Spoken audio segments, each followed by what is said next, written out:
So for today's video, I'm going to be talking about the On Cloudeclipses after 100 kilometers. But first, I have a 21K long run, and right now the roads are not so good. So just going to take it easy on this one, do what I can, and let's get it done.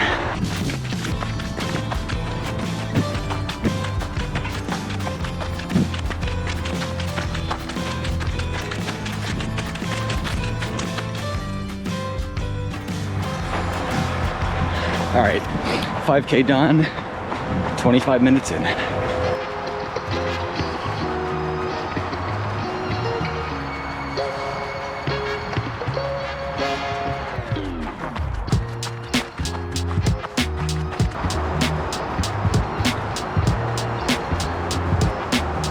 When the roads are like this, it's hard to actually give an impression of a shoe. Thankfully, I've already run about 103 kilometers in them before starting this video.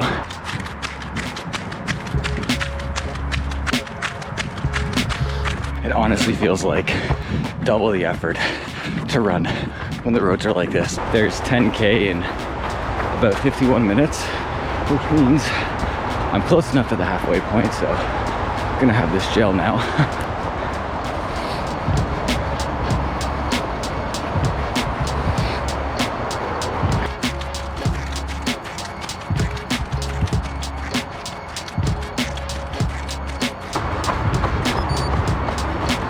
15K.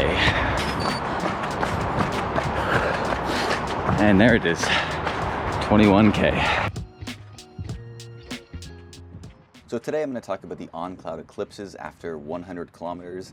Now I'll be honest, a lot of the running in this shoe for the first 100 kilometers has come in winter weather in Toronto, so it's been slushy and snowy. And I feel like it's kind of hard even to give like a first impression of a shoe when most of it has been on roads that are just kind of icy or snowy or slushy or covered in salt.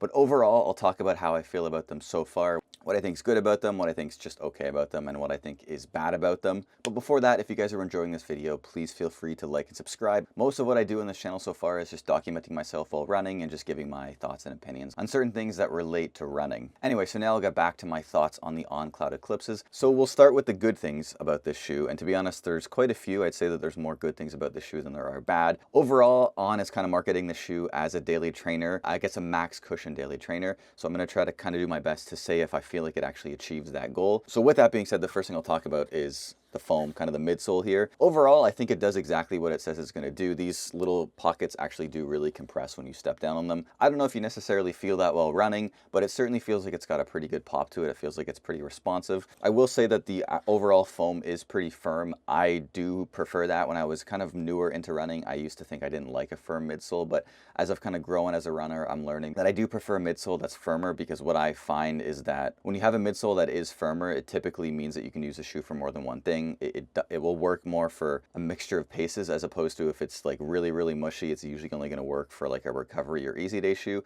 Or if it's really firm, it's usually better for a speed shoe. But if you kind of have that kind of sweet spot in the middle, to me, leaning a little bit more towards firm, which is what this one is, I feel like you can kind of do both. So that's the first positive I'll say. I really like this kind of midsole here. I also like the stack height is just high. Like I know that, you know, when you're wearing shoes like this and when you're wearing any modern shoe really, you can really feel that it's protecting your feet from the ground, and that's one thing that this shoe absolutely does.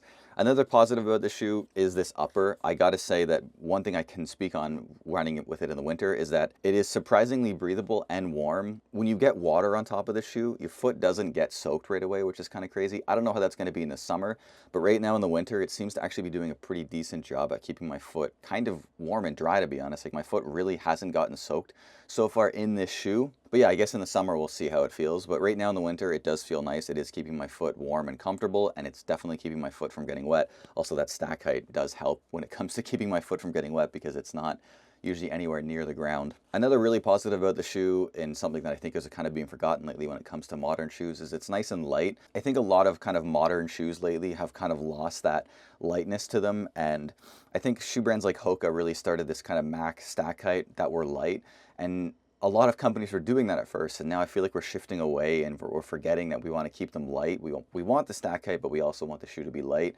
And I think a lot of companies lately, even Hoka themselves have done this too, where they're adding these big stack heights, but then the weight somehow just keeps going up and up. And for this shoe, that hasn't happened. It feels nice and light. It feels like I'm definitely controlling the shoe, and it doesn't feel like I'm wearing this big clunky brick on my foot like a lot of these max cushion shoes tend to feel like. I think overall though, what my favorite thing about this shoe is probably just the fact that they only advertise it as like a daily trainer for more like kind of middle to slow paces. Overall, I've put the shoe through pretty much all the paces, whether it's like recovery, just kind of an average daily run, or kind of tempo speed work.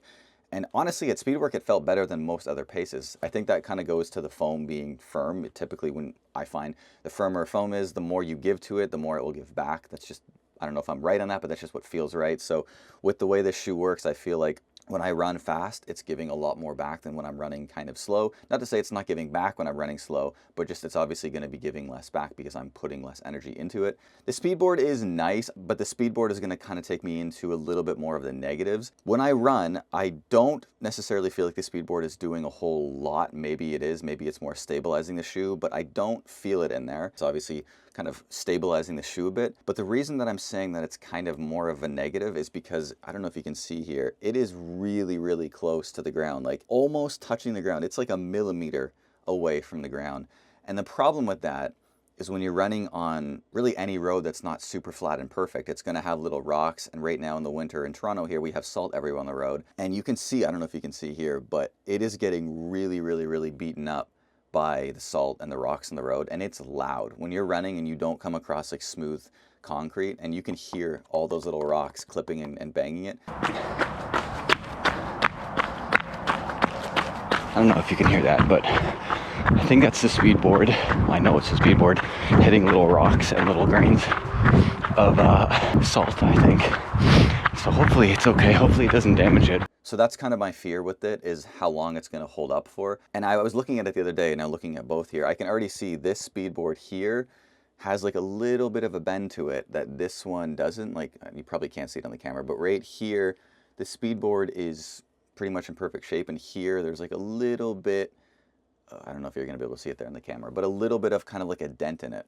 And if it wasn't like that when I got it, it wouldn't surprise me, because man, sometimes when I'm running fast and you come across like a rock or, you know, a big chunk of salt, you can just hear it crunching in there. And I don't know how durable this is. Maybe it will hold up. But as of now, that's probably my biggest fear, actually, is that thing, the speedboard breaking or just getting like a hole in it or something.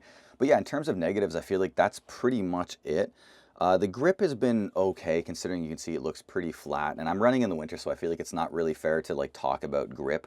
I did find that when I was running in a lot of snow, it was like the shoe was getting a lot of snow, kind of even in there a little bit, like the snow was kind of getting in there, and it was gaining a lot of weight running in the snow. But I feel like that's an unfair judgment of the shoe, because they're not advertised to be running in these like, you know, frigid, snowy conditions. So yeah, I feel like really my only kind of negative downside to the shoe so far has been the speedboard. There's way more positives with the shoe than there are negatives. So now that I've talked about kind of the good things about the shoe, or the things I like about the shoe and the things I don't like about the shoe, I'll talk about the one thing about the shoe that I guess is just kind of okay. And it's the lockdown. Initially, when I first was running in the shoe, I didn't do the runner's knot, and I could definitely feel like my heel wasn't super well in there, and it would definitely kind of bounce up and down a little bit. Once I started doing the runner's knot, that pretty much went away. So that's good. I don't always do runner's knots. Like if I'm taking the shoe for kind of a bigger long run or a workout or something like that, then I'll definitely do a runner's knot, and it seems to have fixed that issue. It's not that it's like super uncomfortable. It's more just I fear that like if you're, you know, if your foot's rubbing like that along the back, that you're going to get some sort of like chafing injury on your Achilles. It hasn't happened yet, and I've never really dealt with like big injuries like that. I have in the past, and typically a runner's knot kind of resolves those issues. That's kind of my only thing that's like okay about the shoe. It could be better, but it also could be worse, because it can be easily fixed with a runner's knot. But yeah, I think overall On is advertising the shoe as a daily trainer, and I would say that it absolutely is. It's one of my favorite shoes that I've run in a long time, so that I'm happy for.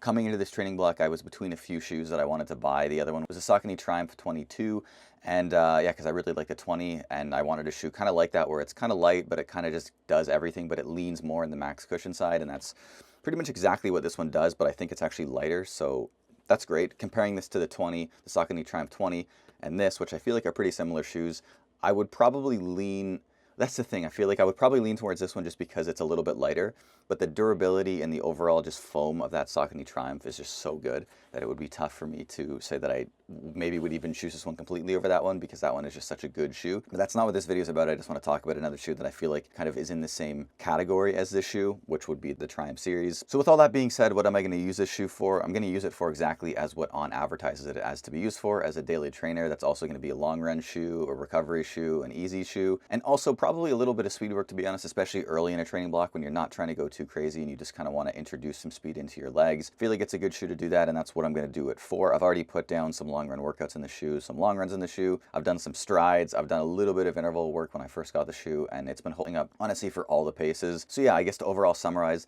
the good parts about the shoe are the upper, the midsole, the lightweightness of the shoe. The part that's kind of okay for me was the lockdown. Not great, not terrible.